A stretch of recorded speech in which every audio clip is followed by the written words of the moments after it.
បងអាងទឹកនេះគឺញូអាចប្រើប្រាស់បានតាមតម្រូវការអត់គិតលុយទេហ្វ្រីសម្រាប់ភ្ញៀវនៅគម្រោងរីសតរបស់យើងនេះកន្លែងផ្ទះនៅជួរកដាលនេះយើងលក់អស់ហើយប៉ុន្តែយើងមានមកផ្ទះលក្ខខណ្ឌពិសេសមែនទែនលក់ជូនបងត្រឹមតែ 10000 ទទួលផ្ទះចូលបាននៅហើយរំលោះ3ឆ្នាំអត់មានការប្រាក់ទៀតហើយខាងមុខនោះគឺកោះនារីឯបងនោះកោះនារីបាទ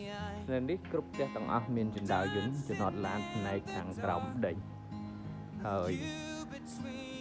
មានអាងហែលទឹកមានក្លឹបហាត់ប្រាណនិងផ្សេងទៀតជាច្រើនហើយនេះអត់កំណត់ទេបងចង់តម៉ូតចង់តស្ទាយចង់ make up ផ្ទះបងបែបណាក៏បានតាមចំណង់ចំណូលចិត្តបាទអរគុណមានប៉ុណ្ណឹងបង